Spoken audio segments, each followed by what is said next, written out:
रोग निदान और चिकित्सा में आप सबका स्वागत है। रोग निदान और चिकित्सा के 160 के लेक्चर में आप सबका स्वागत है। लास्ट लेक्चर में हमने देखा था कि नेत्र रोग के बारे में जो निदान था उसके बारे में हमने बात किया। उसके पीडीएफ पीपीटी आपको मिले होंगे और आपने वो थोड़ा रीड भी किया होगा, ये मैं सोचता हूँ। आज हम अष्टांग हृदय को ध्यान में रखते हुए नेत्र रोग के जो चिकित्सा के बारे में आज हम बात करने वाले हैं। नेत्र रोग में जो चिकित्सा है उसके बारे में आज हम बात करेंगे। नेत्र रोग के चिकित्सा में जो पीडीएफ मैंने आपको शेयर किया है उसमें पक्ष्मगत यानी कि वर्तमगत, उसके बाद संधिगत, फिर कृष्णगत,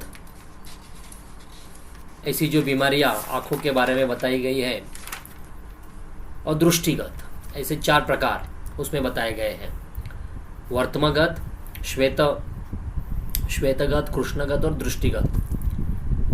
आयुर्वेद के दृष्टिकोण से अगर हम बात करने जाएंगे तो वर्तमगत रोगों में कृच्छोन्मीलन, निमेष, वर्त्मशोथ, पक्ष्मसात, पक्ष्मकोप, अर्म, वर्त्म अर्बुद, कुंभिका, अंजन नामिका, स्टाय, लगन, सूचिका, ये सारे आईलिड्स की बीमारियां बताई गई है। ठीक है, मतलब इनको अगर देखेंगे तो निमेष यानी कि difficulty in closing the eyelids, वर्त्मशोथ यानी कि स्वेलिंग ऑफ आईलिड्स, पक्ष्मशाता excessive growing of eyelashes inwards. Normally जो आउटवर्ड आईलैशेस होते हैं उसकी जगह पे inwards excessive growth of eyelashes जब होते हैं, जिसके कारण आँखों में इरिटेशन होना, एक्सेसिव पानी बहना। आर्म 2 प्रकार के हैं। एक तो जो श्वेतगत मतलब स्क्लेरा के ऊपर जो एक्सेसिव स्किन की बढ़ोतरी होती है वो आर्म में आता है, लेकिन over growth of skin on eyelids भी होता है। आईलिड्स ऐसी मोटी हो जाती है, उसके बारे में उन्होंने अभी वर्तमागत में आर्म के बारे में कहना मतलब वही के बारे में होगा। कुंभिका एक सेपरेटिव स्वेलिंग रिजेम्बलेंस उसमें हो जाता है। अंजन नामिका यानी कि चैलेजियन जैसे आईलिड्स के ऊपर स्वेलिंग आ जाती है। तो ये सारी आईलिड्स के जो बीमारियां है, इन आईलैशेस के या आईलिड्स के जो बीमारियां है, पक्ष्म की जो बीमारियां है, इसमें क्या ट्रीटमेंट है आयुर्वेद में? जनरल प्रैक्टिस में हमारे पास जब पेशेंट आता है तो आयुर्वेद के दृष्टिकोण से ट्रीटमेंट अगर हम करने जाएंगे तो हम पहला क्या सोचेंगे? दोषों के हिसाब से सोचेंगे, बराबर है।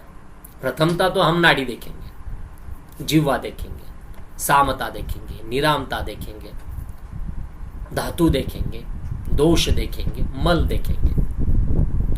प्रथमता नाड़ी में अभी मैंने पहले भी कहा है कि आंखों को यानी कि मोस्ट प्रोबेबली जो ये पक्ष्म है इसको किससे ज़्यादा तकलीफ होती है? पक्ष्म में क्या होता है? शोथ होता है।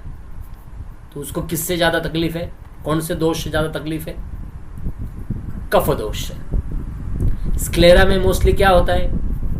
मतलब श्वेतगत बीमारियां में लाल हो जाना, आउटवर्ड होना, उसमें पित्त दोष की ज़्यादा तकलीफ होती है। तो जब पक्ष्मगत व्याधियां है तो उसमें कफ की दृष्टि ज़्यादा मात्रा में, अगर कफ दोष की दृष्टि ज़्यादा मात्रा में अगर देखी जाती है तो वहां पे परिशेका, लेपा, अंजना, तर्पणा, पुटपाका, नस्य, रक्तमोक्षण, ये सारी आंखों के संदर्भ में जो ट्रीटमेंट बताई है वो यहाँ पे हम कर सकते हैं। लेकिन इसमें पहले तो आपको ये समझना चाहिए कि ये सारी ट्रीटमेंट जो बताई है आयुर्वेद में, ये एक्चुअली क्या है? ये थेरेपीज है, नेत्र थेरेपीज है। ठीक है, जो शालाक्य तंत्र में आंखों के इसमें बताई जाती है, जैसे कि नेत्र तर्पण के बारे में कहा है। नेत्र तर्पण मतलब क्या है कि जो अगर मेडिकेटेड कषाय है, मेडिकेटेड ऑयल है, अभी कौन सा मेडिकेटेड ऑयल यूज करना है इसके बारे में मैं चर्चा कर रहा हूँ, करने वाला हूँ आज। मैं उसी के बारे में चर्चा करूंगा, लेकिन समझ लो पहला प्रक्रिया क्या है। तर्पण माने क्या कि कोई मेडिकेटेड घी या ऑयल या कषाय या काढ़ा हम आंखों के ऊपर उसको पोर करते हैं, आंखों के बीच में, मतलब ये इसमें पोर करके उसमें उसको डालते हैं। तो उस समय में आंखों को एक बस्ती बना के, नेत्र बस्ती बना के बीच में उसको छोड़ा जाता है। इसमें दो प्रकार है, एक आप बंद आंखों से भी कर सकते हैं और एक आप खुली आंखों से भी कर सकते हैं। अभी पक्षमगत है तो पक्षमगत में आपको खुली आंखों से क्या कोई मतलब नहीं, आपको बंद आंखों से उसका करना है। उसके ऊपर सेक देना है, गरम गरम, थोड़ा थोड़ा हल्का सा गुनगुना, ठीक है। तो मोस्टली जब स्वेलिंग होती है तो त्रिफलादि घृत है, जीवंत्यादि घृत है, लोद्रादि घृत है, या लोद्रादि कषाय है, या पुनर्नवादि कषाय है, इसका इस्तेमाल ज्यादा आंखों के इसमें किया जाता है। ड्यूरेशन कितना रहेगा, कितने टाइम तक रखेंगे आप नेत्र तर्पण? 10 से 15 मिनट, ज्यादा से ज्यादा 20 मिनट भी रख सकते हैं। तो वात और पित्त के जो डिसऑर्डर्स है या वात कफज के जो डिसऑर्डर्स है, शूल उत्पन्न होना, शोथ उत्पन्न होना, आंखों से पानी आना, इरिटेशन होना, ड्राई आईज होना, आईज में स्ट्रेन उत्पन्न होना, ये सारे लक्षणों में नेत्र तर्पण अच्छा काम करता है। अभी आगे पक्ष्म में आश्चोत्तन भी कहा है, तो अभी आपको यह समझना चाहिए कि आश्चोत्तन क्या है। आश्चोत्तन के बारे में बहुत सालों पहले, मतलब मेडिकेटेड ऑयल है या मेडिकेटेड घी है या मेडिकेटेड क्या हर्बल जूस है या हर्बल दवाइयाँ है, उसको एक पर्टिकुलर डिस्टेंस से आंखों के ऊपर डालना, ठीक है। और कैसे डालेंगे? ओपन आइज में, खुली आंखों में डालेंगे, और ये एंटीबैक्टीरियल रहेगा। ये तो जो दवा हम जो डालेंगे, समझो हमने त्रिफलादि घृत डाला है या लोद्रादि घृत डाला है या जीवंत्यादि घृत डाला है, यह एंटीबैक्टीरियल रहेगा, नरिशमेंट करेगा, दोनों काम करेगा आंखों के लिए। ज्येष्ठमदादि घी भी डाल सकते हैं, दारू हल्दी का घी डाल सकते हैं, या ज्येष्ठमद दारू हल्दी त्रिफला के कषाय को भी हम आश्चोतन कर सकते हैं। A dropping of medicated liquid into open eyes is called आश्चोतन। कोई डिस्टेंस है, जैसे हम आई ड्रॉप्स डालते हैं, उसी प्रकार से इसका पोरिंग होता है। अभी खुली आंखों में डालना है, मतलब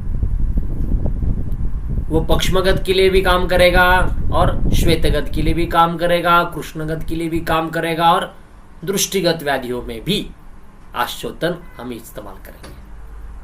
पक्ष्मगत के लिए अगर पक्ष्म में श्वेत है, चैलेजियन है, आज के ज़माने में जो हम एंटीबैक्टीरियल, एंटीबायोटिक, ट्रॉपिकल या ऐसे जो एंटीबायोटिक आई ड्रॉप्स का हम इस्तेमाल करते हैं, उसकी जगह पे हम त्रिफलादि, ज्येष्ठमदादि, लोद्रादि कषायम का आई ड्रॉप का इस्तेमाल हम कर सकते हैं। इन कषाय को पेशेंट को बनाने को दीजिए, वो 1 से 2 बूंद आंखों में सुबह शाम कषाय को बना के ठंडा करके छोड़ना है। दूसरी बात, नेत्र सेक यानी परिषेक। अभी नेत्र सेक, परिषेक के बारे में अगर बताएंगे तो हल्का सा गुनगुना, समझो कि उन्होंने बहुत सारे पदार्थों के बारे में कहा है, जैसे कि अपना मोरिंगा है, मोरिंगा के पत्तों का जो कषाय है मोरिंगा के पत्तों के कषाय का परिसेक भी आप कर सकते हैं। गाय के दूध का या बकरी के दूध का गर्म करके ठंडा करके उसका भी आश्चोतन या परिसेक आप आंखों के ऊपर कर सकते हैं। अभी बकरी का जो दूध है उसमें वो वात पित्त शमन करने वाला है, रक्त पित्त का शमन करने वाला है बकरी का दूध, ठीक है।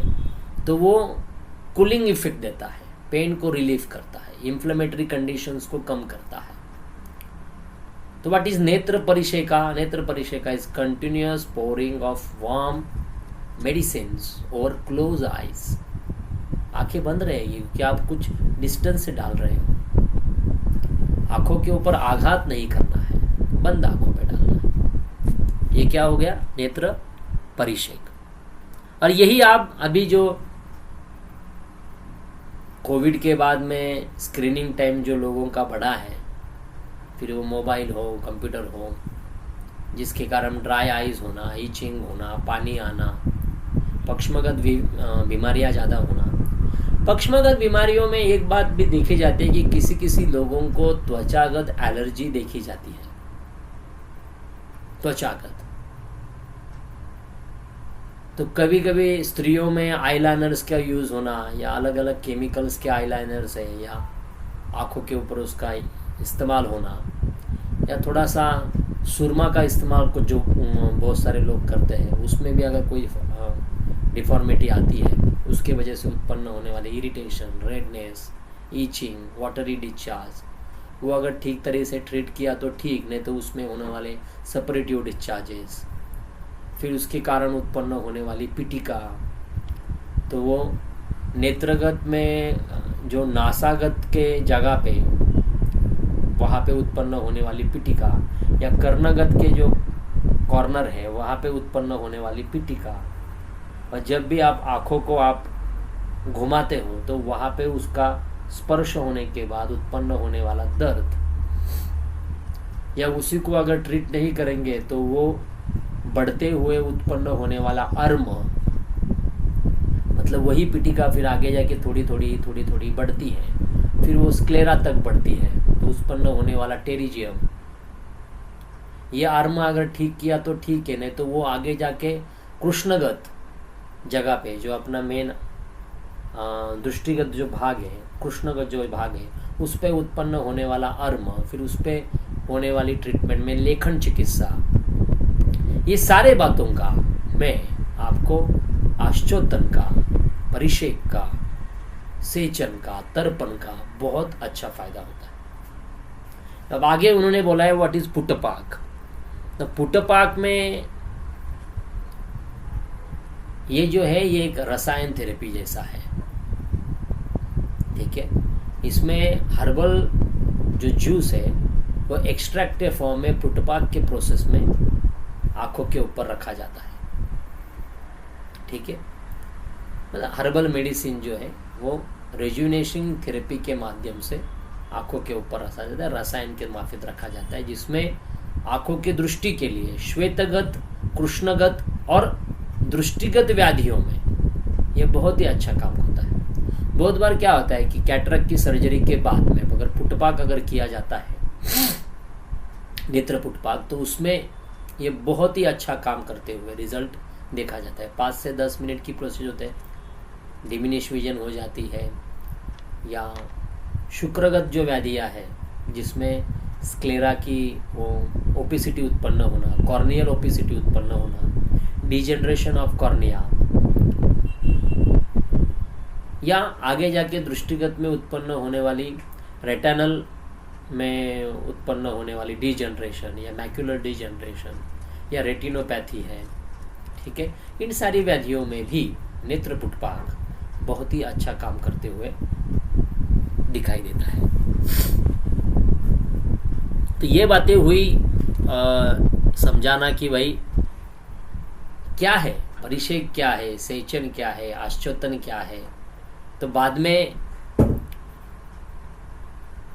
में ये पता ना हो कि भाई हमको ये मालूम ही नहीं, ठीक है। तो ट्रीटमेंट के बारे में, पक्षमगत जो ट्रीटमेंट है उसमें नॉमिनली क्या होता है, कभी कभी टोसिस की दिखा जाता है। ये हमने निदान में देखा था कि भाई एक आईलिड्स नीचे है, एक आईलिड्स नीचे रहती है और एक आईलिड ऊपर रहती है। तो इसमें या आँखों को मिलन करने के लिए आंखें नीचे जब जब आती है तो बहुत कठिनाइयाँ होती है, बहुत दर्द होता है। तो आई लैशेस में उत्पन्न होने वाले इन्फ्लेमेटरी चेंजेस, उसके वजह से उत्पन्न होने वाला पेन, स्वेलिंग, तो उस कंडीशन में आंखों में त्रिफलादि घृत का सेचन कर सकते हैं बंद आंखों से, ठीक है, बंद आंखों के ऊपर नेत्र तर्पण कर सकते हैं। साथ ही साथ ग्रेप्स, काला मनुका, ज्येष्ठमध, त्रिफला, वासा, पुनर्नवा, ठीक है, और लोध्र, इनसे बनाया हुआ घृत का अगर नेत्र के ऊपर तर्पण किया जाता है तो भी कृच्छोन्मीलन में या निमेश में, इन व्याधियों में अच्छा फर्क दिखाई देता है। ऑफ कोर्स साथ ही साथ में आपको नाड़ी परीक्षण करना है, प्रकृति परीक्षण करना है। अगर स्वेलिंग है तो त्रिफला गुलगुल देंगे। सेपरेटिव चेंजेस कुछ दिखाई देते हैं तो गंधक रसायन, चंद्र प्रभावटी, इसका भी आप इस्तेमाल करेंगे, ठीक है। और नेत्र के लिए हम, तो अगर आपको चैलिजियन या स्टाई ऐसी कुछ बीमारियां पक्षमगत में अगर दिखाई देती है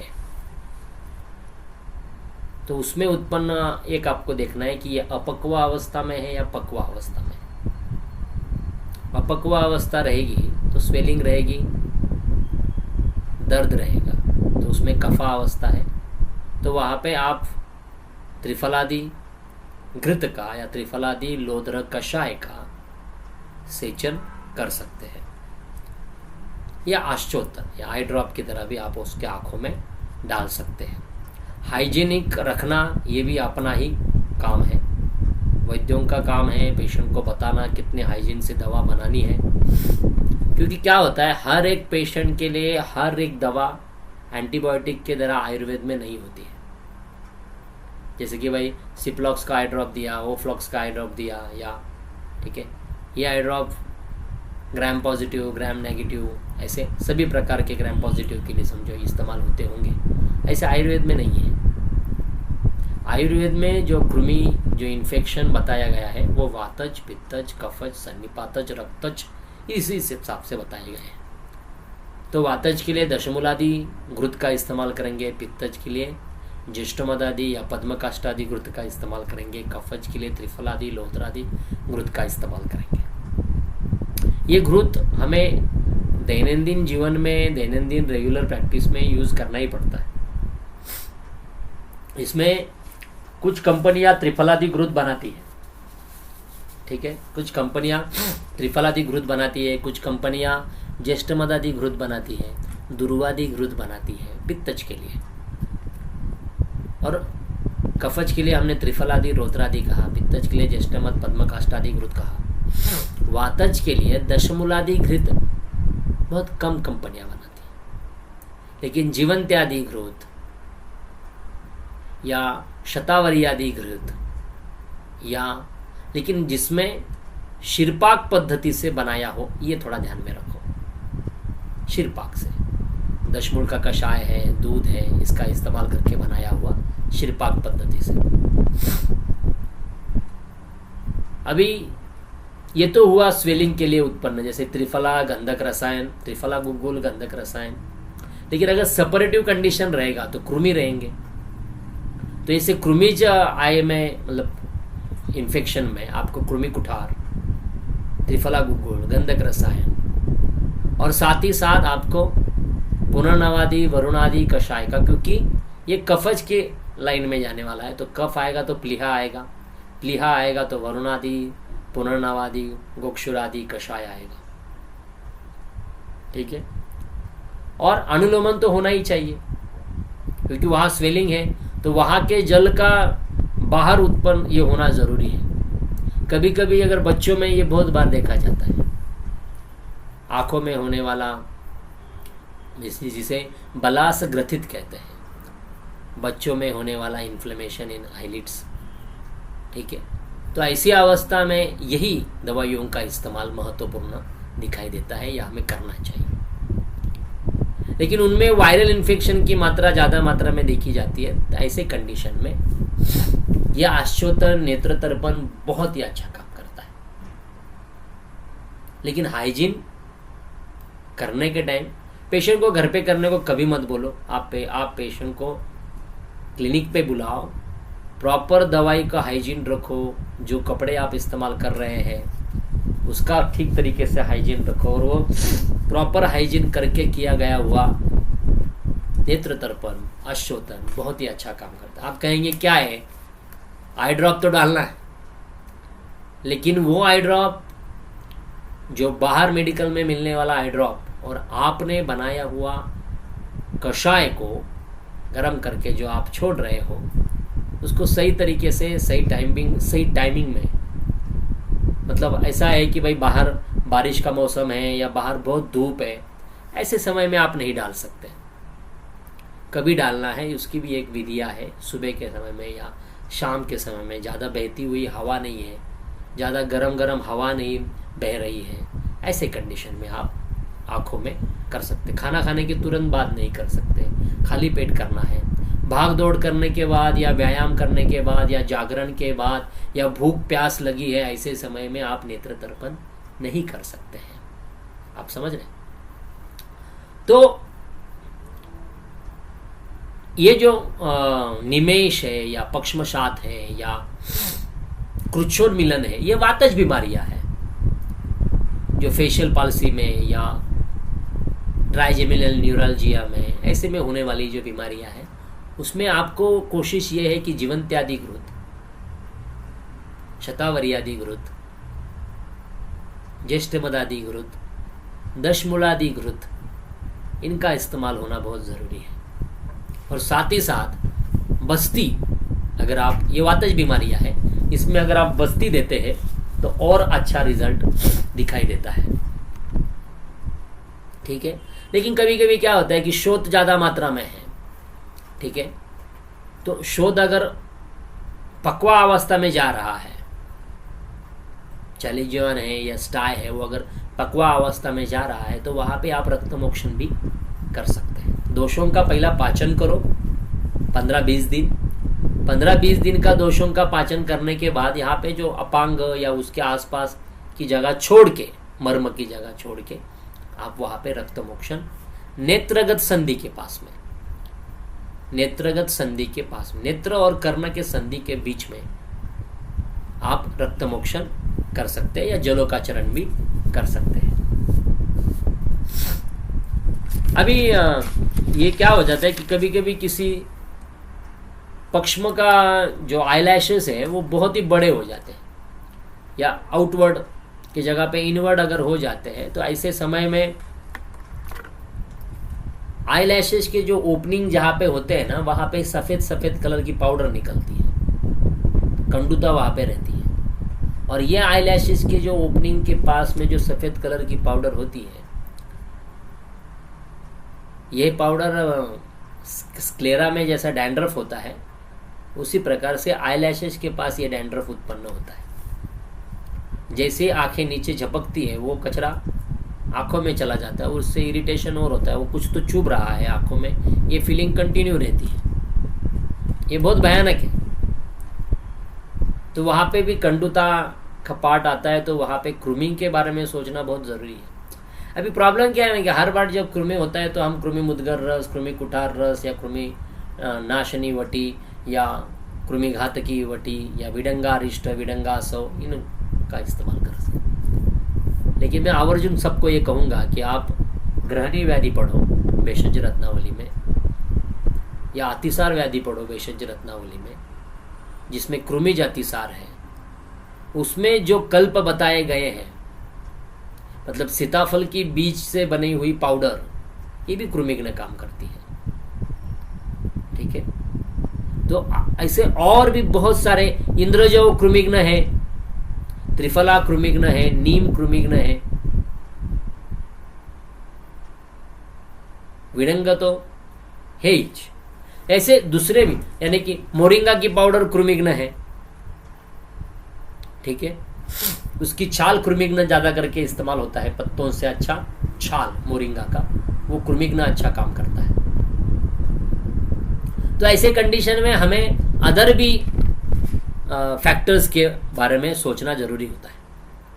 तो ऐसे जो पक्ष्म जो है, जो आउटवर्ड की जगह पे ऐसा जो रहता है, तो उसमें लोध्र, नींब, लोध्र और नीम को इसका कषाय बना के, या लोध्र और नीम को दही में डालना है या छाछ में डालना है। 20 ml या 50 ml के छाछ में 2 ग्राम लोध्र या 5 ग्राम लोध्र, 5 ग्राम नीम आपने अगर डाल दिया और उसको थोड़ा सा अच्छी तरह से ये करने के बाद उसमें से 10 ml बाहर निकाल के फिर उसमें से 1 ml निकालना है, फिर उसमें से 2 ड्रॉप आपको आंखों में डालना है। तो कितना डाइल्यूट कर रहे हैं हम, 50 ml में से 10 ml निकाल रहे हैं, 10 ml में से 1 ml निकाल रहे हैं, 1 ml में से हम 2 ड्रॉप डाल रहे हैं। अभी लोध्र है, ये जो है ये लेखन काम भी करता है, ठीक है। तो ये जो मतलब लोध्र और नीम, ये कृमिघ्न काम करेगा, लेखन काम करेगा, एंटीबैक्टीरियल काम करेगा। ये कहाँ पे?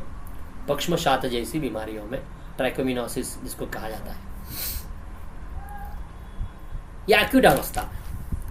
लेकिन वो अगर सपरेटिव हो गया, थोड़ा सा क्रॉनिकल अवस्था में जब चला जाता है, तो उसमें काशिस भस्म जो है,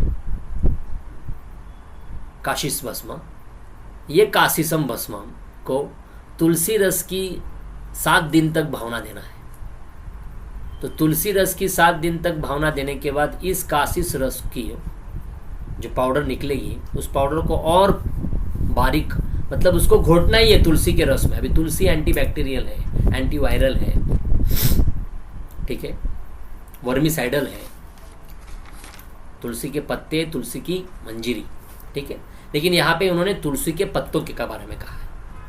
7 दिन तक घोटना है कासिस भस्म को, हर दिन नया नया जूस लेना है, और 7 दिन के बाद उस कासिस भस्म को और इतना बारीक पतला करके उसके भस्म को शहद के साथ में अंजन करना है, या आईलिड्स की जगह पे वहां पे उसको लगाना है। ये बहुत ही अच्छा काम करते हुए दिखाई देता है। अभी ग्रंथों में बहुत सारे कल्प बताए गए हैं, ठीक है, लेकिन जो कल्पों का इस्तेमाल हमने किया है, जिसका हमको थोड़ा या कम या ज़्यादा कुछ अनुभव मिला है, वही मैं आपके साथ शेयर कर रहा हूँ, ठीक है। इसके पहले भी मैंने एक, अभी इसी प्रकार ये तो हुआ कफज के कारण। अभी आईलिड्स में उत्पन्न होने वाले पित्तोत्क्लिष्ट कहते हैं, जैसे कि पित्त की बाधा होना आईलैशेस को, या कफोत्क्लिष्ट, वो भी उसमें आता है। तो यत्र यत्र पित्त है वहां पे आपको रेचन देना जरूरी है, तो वो आंख हो या पेट हो। नेत्र ये अलग ही अग्नि है, नेत्र जो है ये अलग ही अग्नि है, ध्यान में रखो।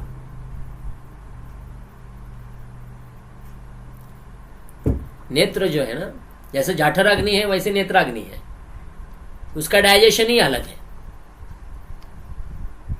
जैसे कैसा जठर में कैसा है सिस्टम में, आपने जठर कफ दोष, डिओडिनम पित्त दोष, ग्रहणी पित्त दोष, पक्वाश है वात दोष।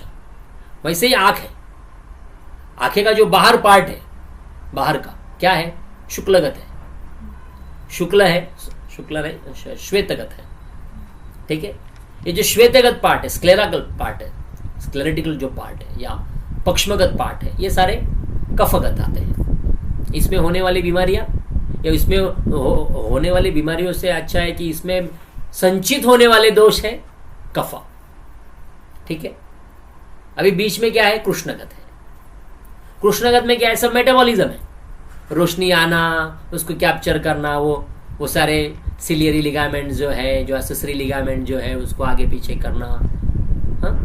आइरिस में वो प्यूपिल्स में कॉन्ट्रैक्शन होना, ये सारे काम जो है उनको मदद करने वाला एक्वस ह्यूमर है। ठीक है, तो ये जो काम है ये पित्त दोष का है। वहां पे सिक्रीशन किसका है? एक्वस ह्यूमर का है। और पीछे की बाजू में क्या है? विट्रस ह्यूमर से। वहां पे भी सिक्रीशन है जो वहां पे उनको नरिशमेंट देता है, रेटिना को, फोविया को जो नरिशमेंट करेगा, जो स्क्लेरा है, कोरॉइड है, उनके लेयर पे जो पिगमेंटल लेयर है, जिस पिगमेंटल लेयर से रोडोप्सिन, फोटोप्सिन जैसे सिक्रीशन निकलते हैं जो अपने आंखों की दृष्टि को रंग प्राप्त करने के लिए, आंखों की दृष्टि को सही समय पे सही जगह पे विस्फारित होने के लिए जो मदद करते हैं, ये सारे व्यान वायु का कार्य है, ये सारे वात का कार्य है। तो जो पोस्टीरियर पार्ट ऑफ द आई है ये वायु का कार्य क्षेत्र है, जो मिडल पार्ट ऑफ द आई है वो पित्त का कार्य क्षेत्र है, और जो आगे का जो कार्य क्षेत्र है वो कफ क्षेत्र का, कफ का कार्य क्षेत्र है। आप समझ रहे हैं? तो उसमें आपको जो पित्तोत्क्लिष्ट व्याधियां है, जो पक्षमगत में, उस पित्तोत्क्लिष्ट व्याधियों में वहां पे ज्येष्ठमद आदि या पद्मकष्ट आदि कषाय का या घृत का सेचन करेंगे हम। ठीक है, और अगर वो पक गया तो वहां पे लेखन करना पड़ेगा, और अगर वो पका हुआ नहीं है, सिर्फ लाली है, ज्यादा रेड कलर का हुआ है, लाल कलर का है, तो वहां पे शतावरी आदि घृत का हम शतदौत घृत का भी इस्तेमाल आंखों में कर सकते हैं। तो वहां पे उन्होंने आश्वतन जो है यानी कि धावन कर्म भी कहा गया है उसमें।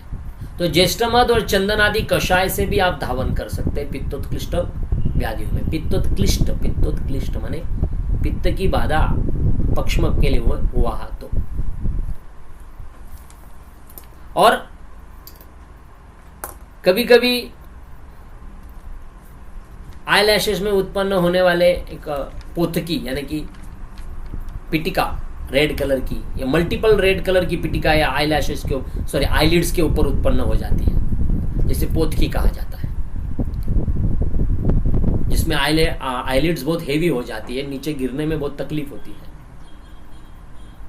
और उसका जो इनवर्ड पार्ट है, आईलिड का जो इनवर्ड पार्ट है अंदर का, वो भी स्वेल हो जाता है।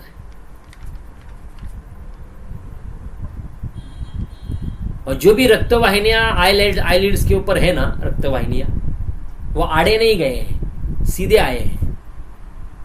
इसलिए चालीजीवान हो या स्टाई में अगर सर्जरी करनी पड़ती है तो उसका जो कट है वो वर्टिकल है।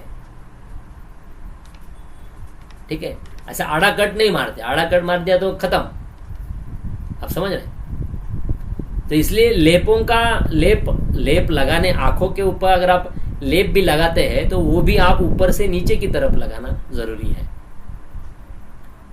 तो ये चालीजीवान और ये स्टाई की बीमारियों में त्रिफला, दारू हलद, ज्येष्ठमद और हल्दी, त्रिफला, दारू हलद, ज्येष्ठमद और हल्दी से बनाया हुआ आई ड्रॉप भी आप आंखों में डाल सकते हैं। अगर आपके पास आई ड्रॉप नहीं है तो आप उसका सेचन भी कर सकते हैं कषाय बना के। आप समझ रहे हैं?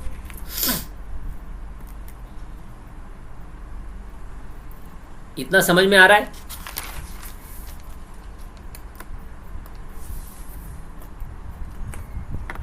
इतना समझ में आ रहा है ना?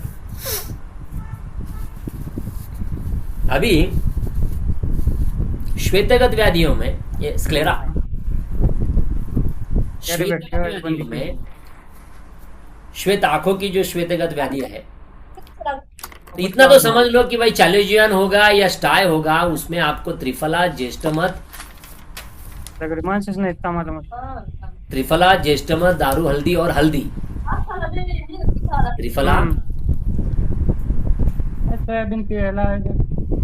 त्रिफला, ज्येष्ठमद, दारू हल्दी और हल्दी का कषाय से सेचन करना है।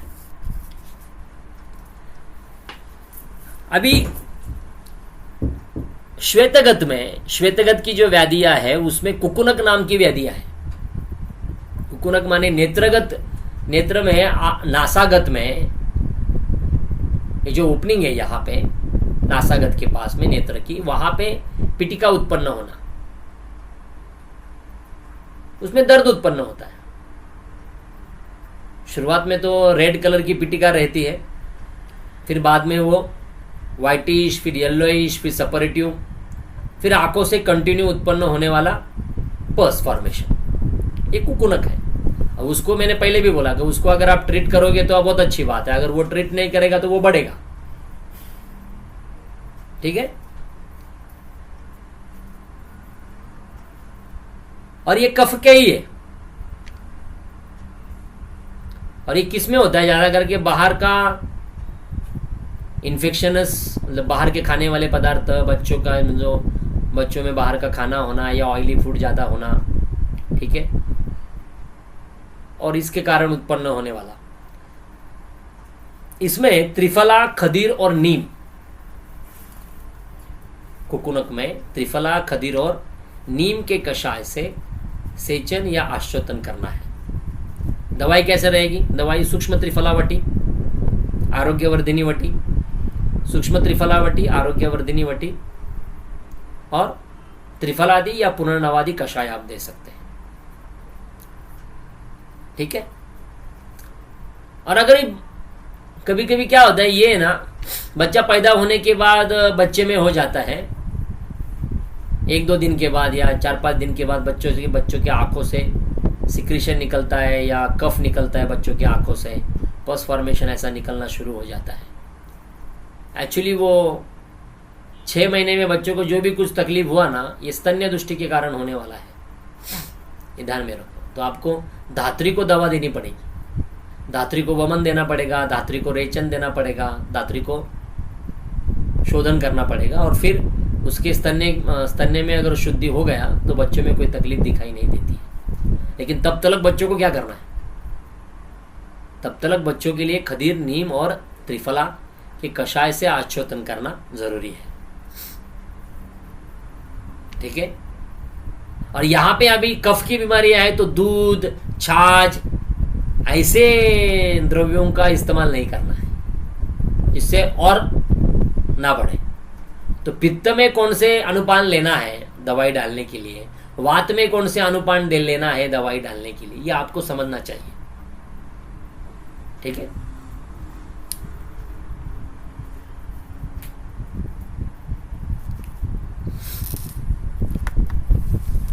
तो आंखों में ऐसे सेपरेटिव कंडीशन वाले बहुत सारे पेशेंट बारिश के मौसम में दिखाई देते हैं।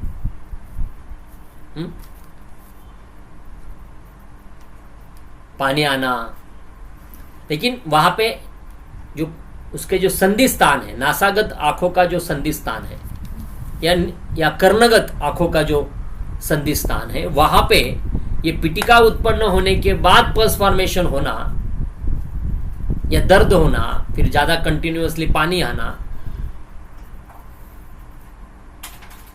और वो बाद में आपको ऐसा लगता है कि ये आर्म जैसा है, ये पिटिका है लेकिन वो निकलती नहीं है। आपको लगता है कि आप उसको निकाल लेंगे, लेकिन वो निकलती नहीं है, वो एक मांसगत होता है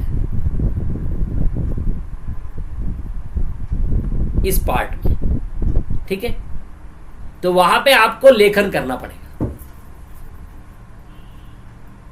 तो लेखन के लिए आप क्या इस्तेमाल करेंगे वहां पे? हाँ, क्षार का ही, लेकिन अभी वहां पे सौम्य क्षार का इस्तेमाल करेंगे। सबसे अच्छा क्षार क्या है? सेंधव, त्रिफला और सेंधव। ठीक है। त्रिफला और सेंधव का कषाय बनाओ, उसका 20 ml का कषाय बनाया, उसमें से 10 ml निकालो, 10 ml में से 1 ml निकालो, 1 ml के 2 ड्रॉप डालो। ठीक है। त्रिफला और सेंधव का। उससे भी अगर ये कम नहीं होता है तो त्रिफला, सेंधव, लोह भस्म,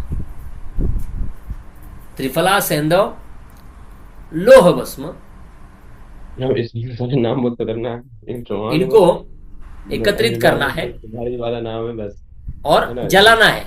हो सकता है इनको फोन क्या करना है? मशी करना है उसका। त्रिफला, सेंधव, लोह भस्म, लोह किट्ट, वो भी शुद्ध चाहिए। ठीक है। वो भी शुद्ध चाहिए। उनको एकत्रित करके एक कुपी में लेके जलाना है, और जलाने के बाद उसकी जो मशी बनेगी ना, उस मशी को अंजन करना है। अंजन, हाँ, घृत के साथ में या शहद के साथ।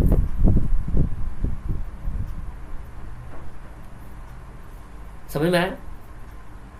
कभी कभी क्या होता है, ये स्क्लेरा के ऊपर व्हाइट कलर का बबल फॉर्म होता है, पानी के जैसा बबल होता है, जिसे क्या बोलते हैं, पिष्टाम्र।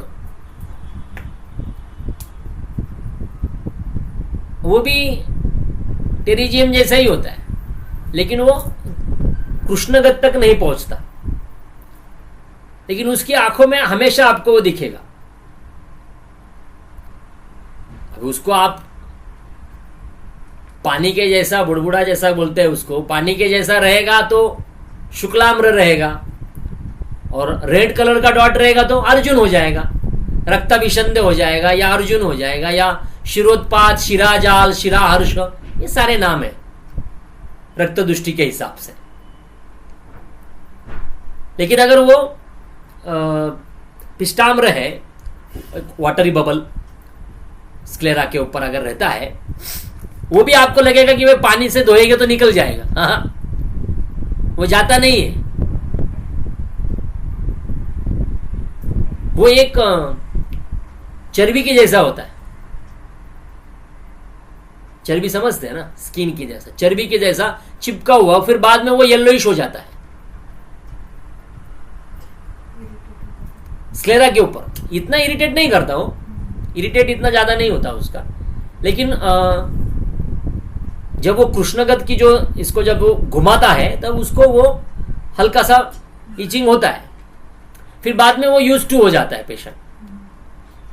बहुत बार गांव खेड़े के लोग जो होते हैं ना, ये विटामिन ए की डेफिशिएंसी या विटामिन डी की डेफिशिएंसी या ई की डेफिशिएंसी, तो ये विटामिन के डेफिशिएंसी से उत्पन्न होने वाले ये जो दाग उत्पन्न होते हैं स्क्लेरा के ऊपर,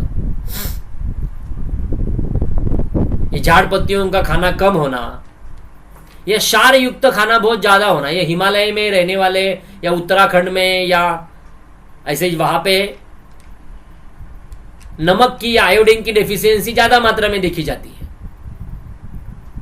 विटामिन ए की, डी की, ई की डेफिशिएंसी, पोटेशियम की डेफिशिएंसी ज्यादा देखी जाती है, जिससे वो अपना समझो, यहाँ के लोगों का जो स्क्लेरा है, ये साउथ वाले लोगों का स्क्लेरा देखो कंप्लीटली व्हाइट, अंधेरे में भी उनका आंखें खुलेंगे तो आपको व्हाइट दिखेगा।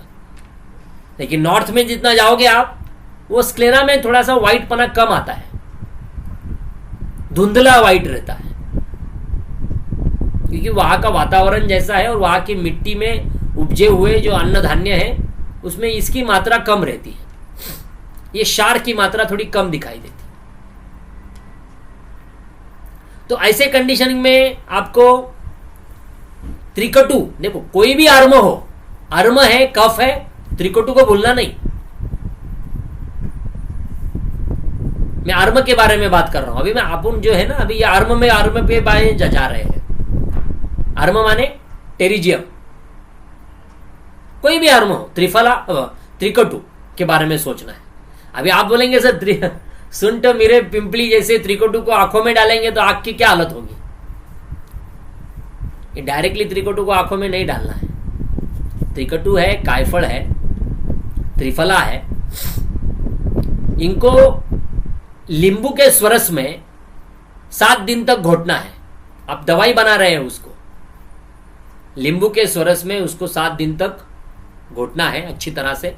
अभी नींबू स्वरस जो है ना, ये त्रिकटु के उष्णत्व को और तीक्ष्णत्व को थोड़ा कम कर देता है। नींबू स्वरस जो है ना, ये क्षार के गुणधर्मों को थोड़ा कम कर देता है।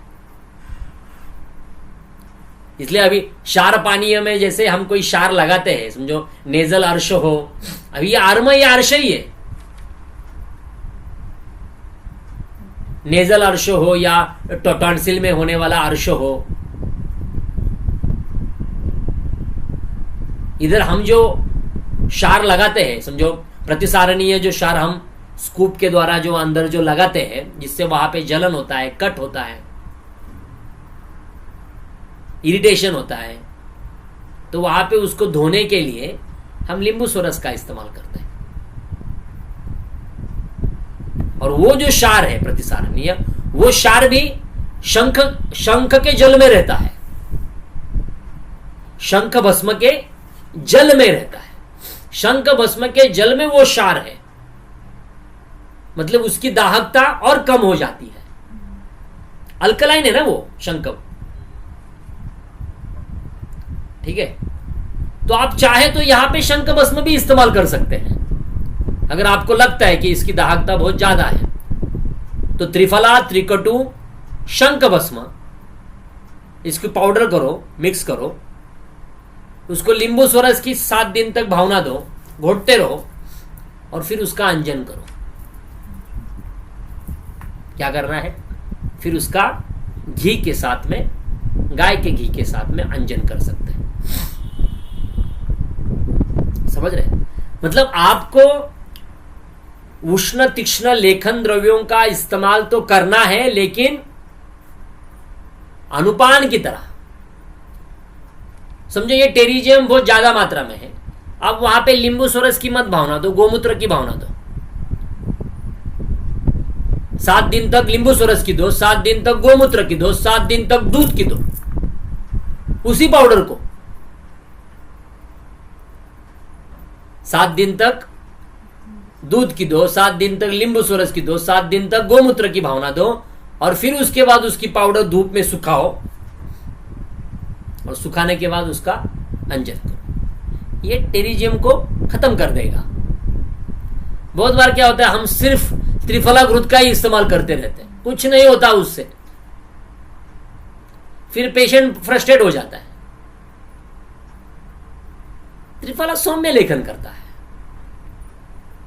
लेकिन उसको लेखनोत्पक द्रव्यों का साथ अगर मिल गया तो उसकी ताकत और बढ़ जाती है। वो बोलता है भाई मेरे में लेखन का कार्य अभी मैं और जोर से करूंगा, क्योंकि उसको लेखन करने में काइफल आ गया, लोद्र आ गया, त्रिकटु आ गया, सेंधा नमक आ गया, शंख आ गया, और जोर से ताकत करता है। ये हो गया कफ का। समझो अर्जुन है, अर्जुन माने एक रेड कलर का स्पॉट। इसके बारे में हमने निदान में या यूट्यूब में मेरा जो पहला वाला लेक्चर है, आप उसको ध्यान से देखो। इसकी में मैंने ये जो इमेज के साथ में मैंने डाला हुआ है, अर्जुन क्या है, फिर वो रिपीट नहीं करूंगा। या शिराजाल क्या है, या रेड कलर के जो पूरा स्क्लेरा लाल लाल हो जाता है।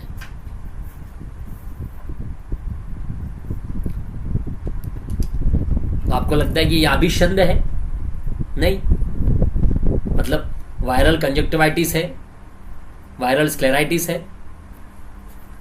नहीं, हो भी सकता है। आयुर्वेद में उसको कोरिलेट करने में कोई ये नहीं, क्योंकि हम एलोपैथी की दवा नहीं दे रहे, हम कोरिलेट कर सकते हैं। ये रक्त की दृष्टि है, पित्त की दृष्टि है,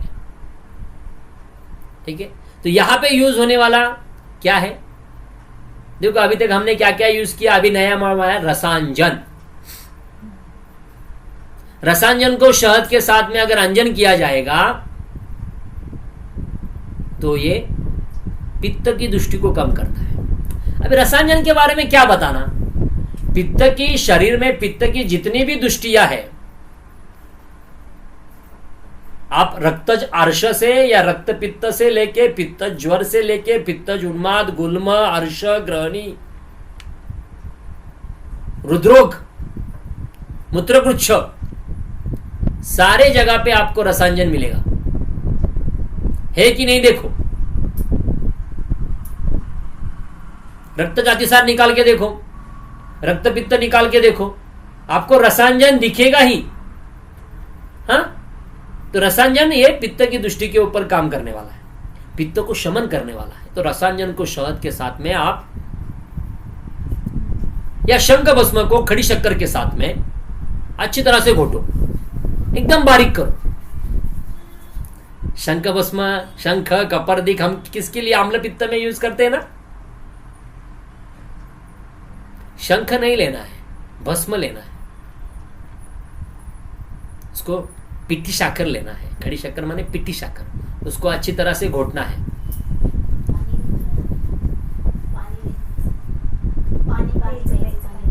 हाँ, ठीक है, इसका इस्तेमाल हम कर सकते हैं।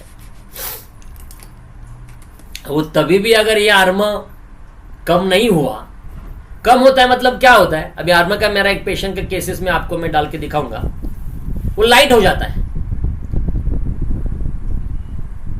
ऐसा पूरी तरह निकल नहीं जाता, पतला पतला हो जाता है, पतला पतला हो जाता है, पतला पतला हो जाता है, फिर वो दिखाई देना कम हो जाता है। कम से कम 3 महीना तो लेता है वो ट्रीटमेंट। आपको लेखन अंजन लगाना है, ध्यान में रखो, या सेचन करना है। कैसे? त्रिकटु, सेंधा नमक, त्रिकटु और सेंधा नमक को घी में डालो, अच्छी तरह से उसका घी में डाल के उसको अच्छी तरह से घोटो। उस घी को भी आप सेचन करने के लिए आर्म में इस्तेमाल कर सकते हैं।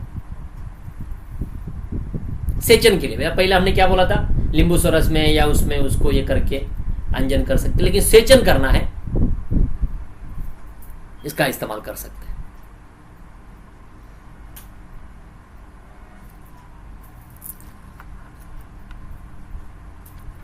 बहुत बार क्या होता है,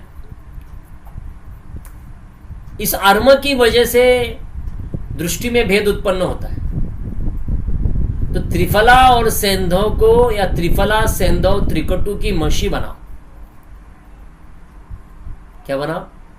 त्रिफला सेंधव त्रिकटु को गोमूत्र में अच्छी तरह से भावना देकर, और गोमूत्र में अच्छी तरह से भावना देने के बाद उसको जलाओ, उसकी मशी बनाओ और इस मशी को अंजन करो आर्म में,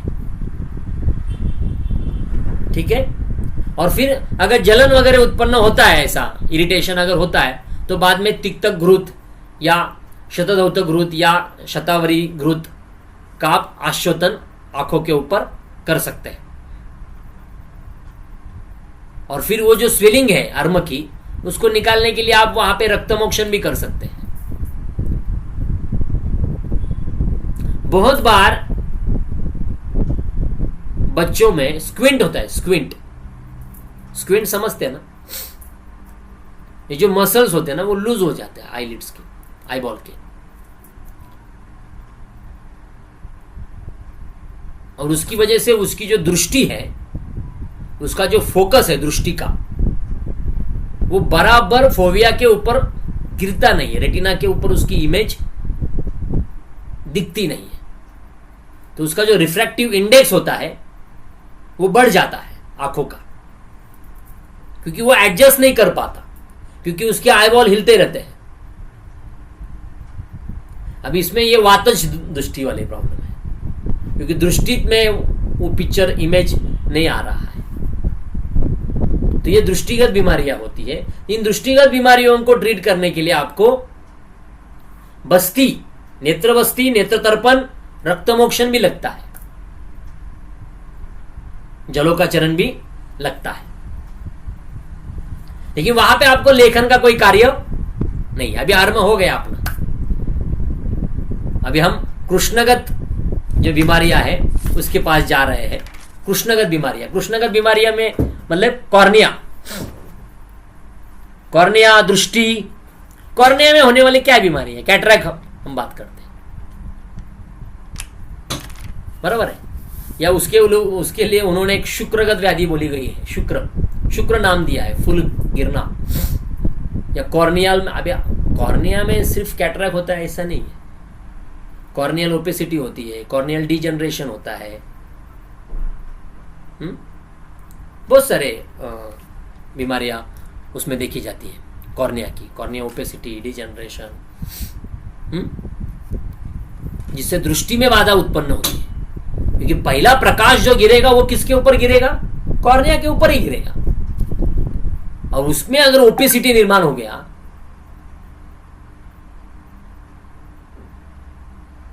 तो दृष्टि का रिफ्लेक्शन सही तरीके से नहीं होगा फोविया के ऊपर या रेटिना के ऊपर। तो मायोपिया, डिप्लोपिया, नजदीक का नहीं दिखना, डिस्टेंस का नहीं दिखना, यह प्रॉब्लम कॉर्नियल के ओपेसिटी में उत्पन्न होने वाली इसमें देखा जाता है। और 40 के बाद यह बहुत देखा जाता है। 40 के बाद, ये 40 की उम्र के बाद ये ज्यादा देखा जाता है, या किसी का स्क्रीनिंग टाइम अगर बहुत ज्यादा मात्रा में रहेगा तो भी ये देखा जाता है। उसके लिए अलग बीमारी बताई गई है, शुक्ल। क्या? शुक्र। शुक्र के निदान के बारे में मैंने लास्ट लेक्चर में बताया है। लास्ट लेक्चर में मैंने क्या कहा है कि शत शुक्र, शुद्ध शुक्र, अजका, शिरा शुक्र, शिराज पिटिका, ये सारी व्याधियां हैं। शत शुक्र कॉर्नियल अल्सर, शुद्ध शुक्र व्हाइट ओपेसिटी, अजका बल्जिंग ऑफ कॉर्निया, शिरा शुक्र या शिराज पिटिका यानी कि कैरेटोमैलेसिया, ये इसको हम कोरिलेट कर सकते हैं। ये जो नाम लिया है वो वैसे के वैसे ही वही बीमारियां हैं, ऐसी बात नहीं है, हम उसको कोरिलेट कर रहे हैं। क्योंकि ये बीमारियों के बारे में आपको गूगल में डालेंगे तो आपके पूरा जानकारी मिलेंगी, लेकिन अगर आपने डाल दिया कि भाई शत शुक्र क्या है, तो आयुर्वेद के दृष्टिकोण से शत शुक्र माने, शत माने डिजनरेशन, शुक्र माने कॉर्निया, तो कॉर्नियल अल्सरेशन या डिजनरेशन। ठीक है, तो ऐसे कॉर्नियल के इसमें एक जो वनस्पति है वो बहुत अच्छी है, जाई। जाई नाम की जो फूल है, जाई का फूल होता है। अब उसको हिंदी में क्या मराठी में तो हम उसको क्या बोलते हैं? जाई बोलते हैं। ये जाई की फूल की कलियां होती है ना, क्या जाई की फूलों की जो कलियां है, इन कलियों को, और लाक्षा, देखो अल्सरेशन है ना, माने क्या है? पित्त का पाका अवस्था है वायु के साथ में। पित्त की पाका अवस्था वायु के साथ में है, तो वायु को कंट्रोल करने के लिए मधुर अम्ल लवण रस चाहिए। पित्त को कंट्रोल करने के लिए कटु तिक्त मधुर रस चाहिए, बराबर कि नहीं? तो हम यहां पे लाक्षा, स्वर्णगैरिक, चंदन और जाई की कलिया, इसका कषाय बनाओ, या इसको बहुत अच्छी तरह से घोट के लो,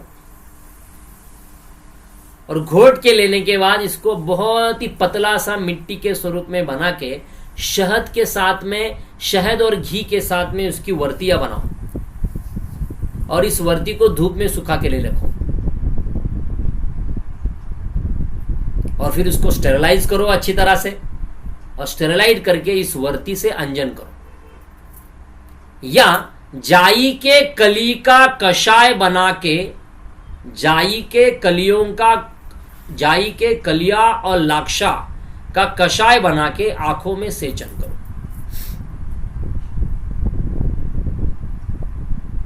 कॉर्नियल अल्सरेशन में इसका आपको रिजल्ट मिलते हुए दिखाई देगा। इससे कोई साइड इफेक्ट नहीं है, ठीक है।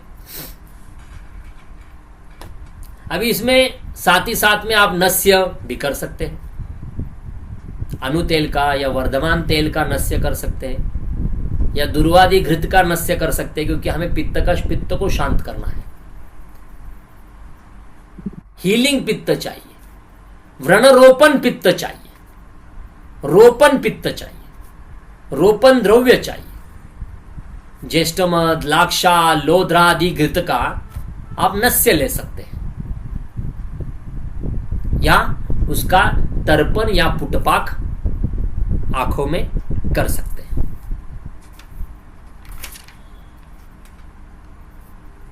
मैंने एक लास्ट वाले रील में भी मैंने आपको बताया था कि आंखों की दृष्टि को सुधारने के लिए आप क्या कर सकते हैं। मैंने जो रील बनाया था उसमें डाला था कि भाई अगर आपको अपनी आंखों की दृष्टि को ठीक करना है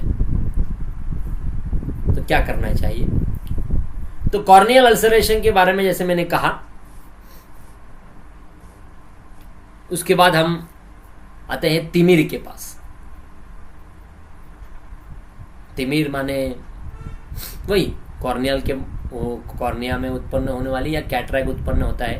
अभी तिमिर में पटल है, आउटर पटल मतलब first layer, second layer, third layer और फोर्थ लेयर।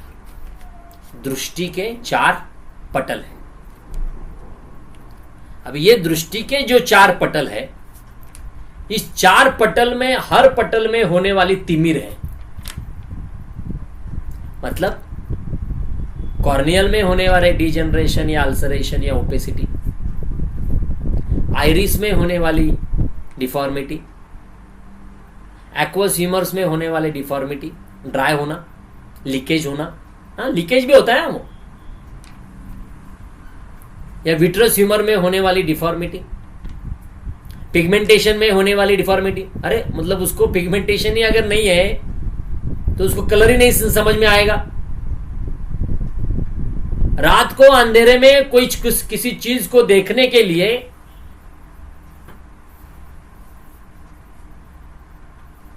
फोटो पिगमेंटेशन अपने आंखों में है, दिन में देखने के लिए, कलर को देखने के लिए, कलर को पहचानने के लिए रोडोप्सिन है। ये नहीं रहेगा तो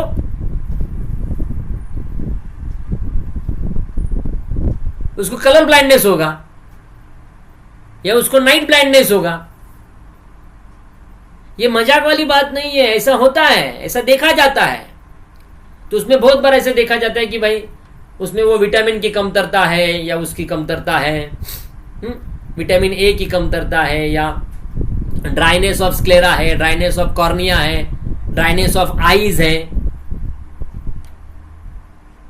जेरोथेलेपिया है, थैलेमिया है। ये विटामिन ए डेफिशिएंसी से होने वाली बीमारियां हैं, ठीक है। लेकिन विटामिन ए को पूरी तरह से कंटिन्यू लिया तो वो ठीक हो जाएगा, लेकिन उससे हुआ जो डैमेज है उसका क्या करेंगे? वो तो परमानेंट डैमेज हो जाता है।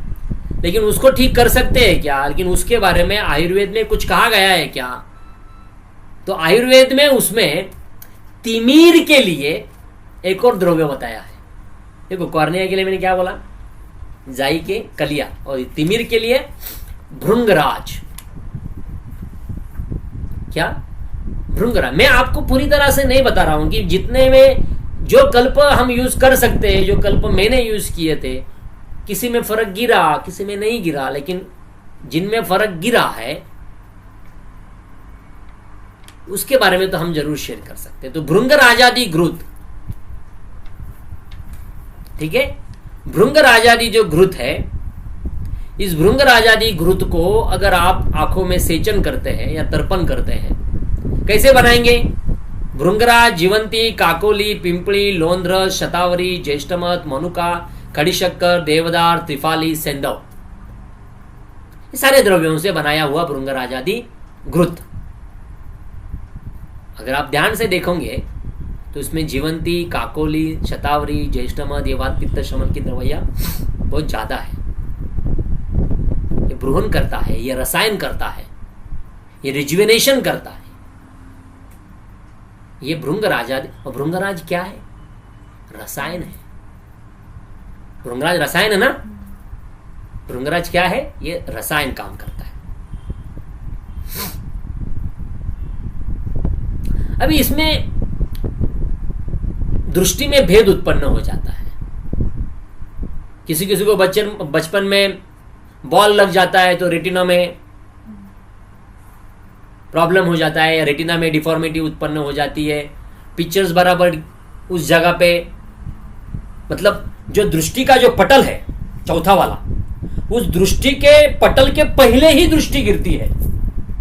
जो पिक्चर है ना, जो बाहर से जो पिक्चर अंदर आई है ना, उसका जो रिफ्लेक्शन जो इस प्रकार से ऐसे नीचे जाएगा, वो बराबर वो फोबिया के ऊपर गिरना मांगता है, रेटिना के ऊपर वो गिरना मांगता है। लेकिन वो अगर आगे गिरा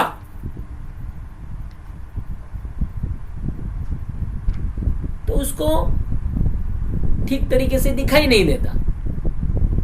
और वो समझो रेटिना के ऊपर वो ऐसा आ रहा है दृष्टि, और वो रेटिना के आगे नहीं गिर रहा है।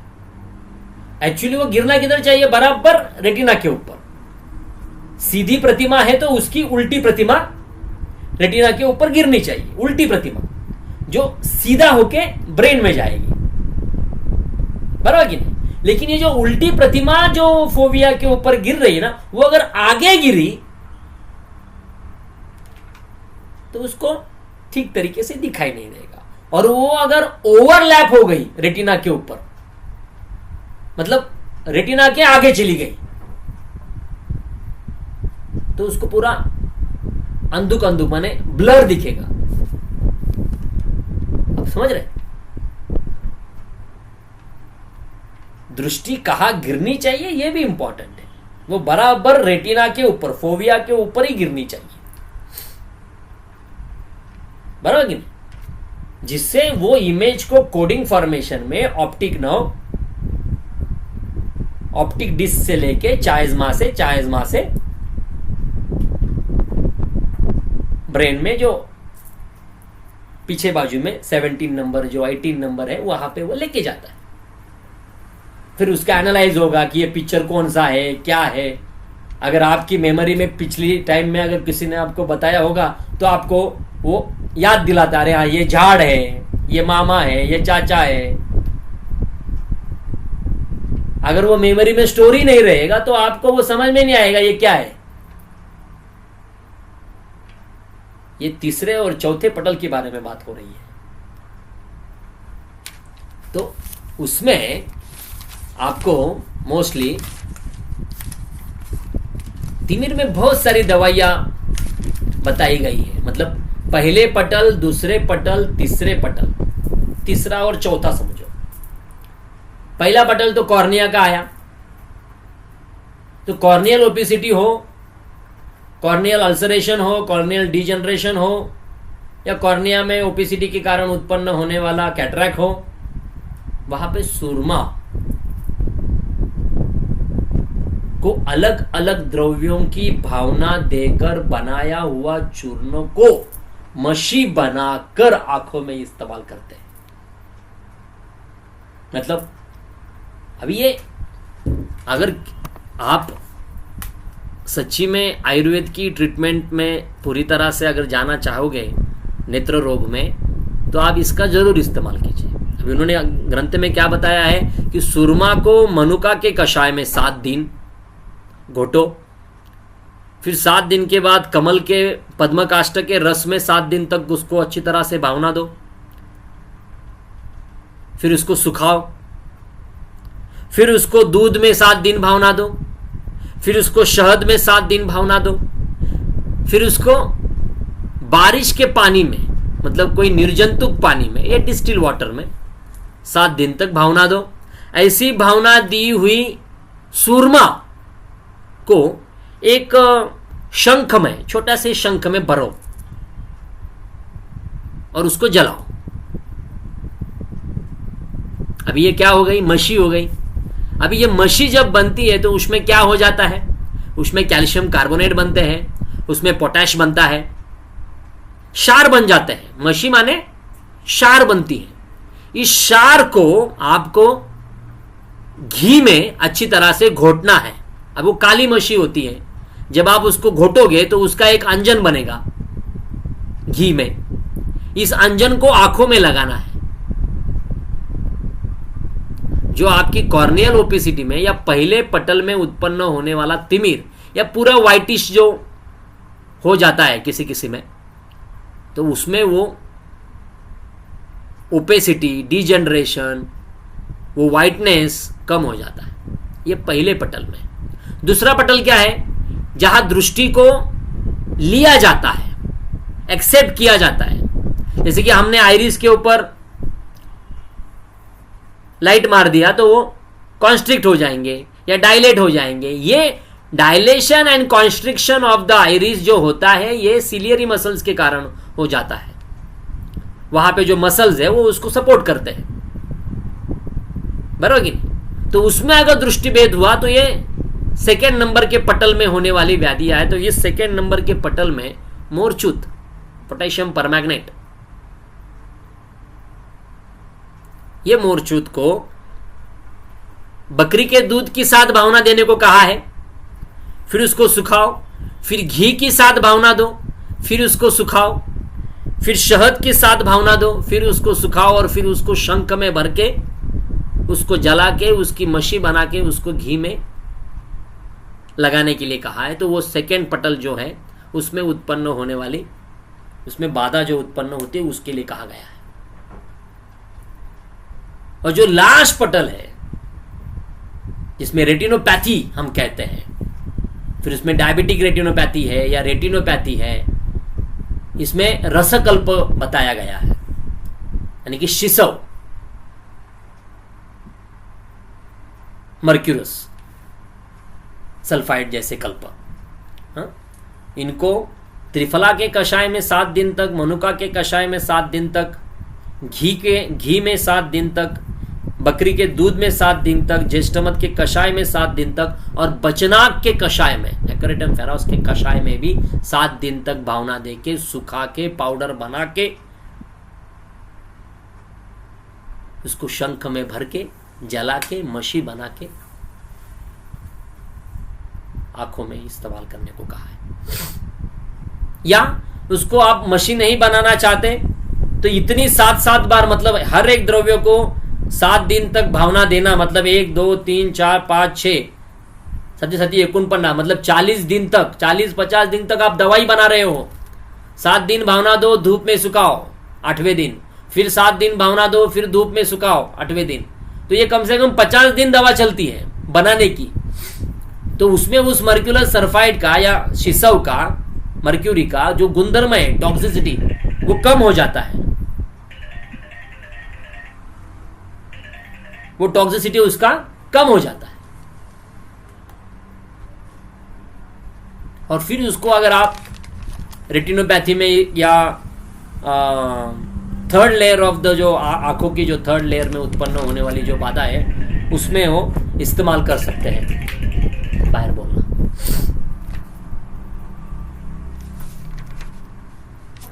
तो इसमें भी वातात्मक तिमिर में या पित्तात्मक तिमिर और कफात्मक तिमिर, 3 बातें अगर आप बात करेंगे तो वातात्मक थर्ड लेयर में, पित्तात्मक सेकेंड लेयर में और कफात्मक फर्स्ट लेयर में। वातात्मक में दशमूल त्रिफला घृत का सेचन, सहचर या ज्येष्ठमत तेल का नस्य, तर्पण, प्रसादन, पुटपाक और अनुवासन और निरूह बस्ती। ठीक है। पित्तात्मक तिमिर में शतावरी या त्रिफला सिद्ध घृतपान से सेचन, या त्रिफला दी या शतावरी घृत से स्नेहपान करके रेचन। पित्तात्मक में मतलब आप कैटराक में भी, पित्तावस्था में, कैटराक में भी, सेकंड पटल की अवस्था में भी रेचन दे सकते हैं। तो ग्लाइकोमा क्या है? ग्लाइकोमा माने जो पोस्टीरियर साइड का जो प्रेशर है वो बढ़ जाता है। जो विट्रस ह्यूमर का जो प्रेशर होता है आंखों का, ये डायबिटिक पेशेंट में ग्लाइकोमा का प्रेशर बढ़ जाता है। ये कौन सी साइड में आया? लास्ट पटल में आया। मतलब क्या? वात का। तो वहां आप दशमूल का स्नेहपान करेंगे, तर्पण करेंगे, पुटपाक करेंगे, लेकिन बस्ती दशमूल तेल का और आस्थापन निरूह का बस्ती आपको देना है ग्लाइकोमा में,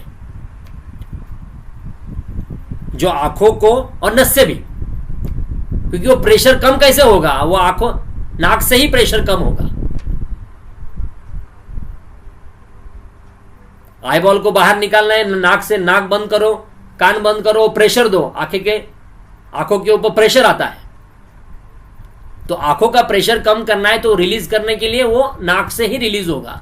तो नस्य ही महत्वपूर्ण काम वहां पे करेगा। ठीक है, बहुत सारे कल्प बताए गए हैं तिमिर में या इसमें, लेकिन मैं आपको क्लिनिकल प्रैक्टिस में अभी तो ग्लाइकोमा जैसा पेशेंट को हम ट्रीट कर सकते हैं। चलो भाई तिमिर है या कैटराक है, उसको तो हम सर्जरी के लिए तो ज़रूर एडवाइस करेंगे, लेकिन वो भी सर्जरी कैटराक के लिए आप जो इमैच्योर अवस्था में थोड़ी करेंगे, वो बोलेंगे थोड़ा मैच्योर होने दो फिर करेंगे। लेकिन इमैच्योर अवस्था में अगर आयुर्वेद उसमें कुछ दवा दे पाता है और अगर वो ठीक होता है या उसमें कुछ उसकी ओपेसिटी में कॉर्निया की अगर उसमें कुछ बदलाव आते हैं तो अच्छी बात है ना।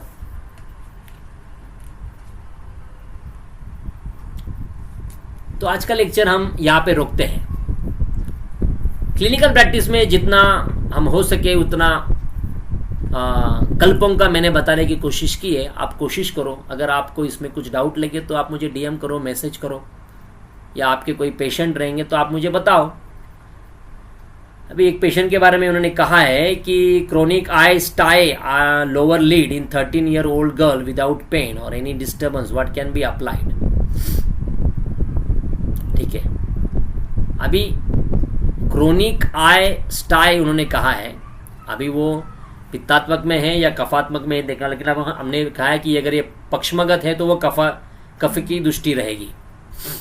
तो पक्षमगत में अगर है तो त्रिफला, लोध्र और सेंधव का कषाय बना के उसका सेचन करो या आश्चोतन करो। ठीक है, और जो मोरिंगा के जो पत्ते हैं, इस मोरिंगा के पत्तों का कषाय बना के, मोरिंगा के पत्तों का कषाय बना के आंखों में थोड़ा सेचन करो।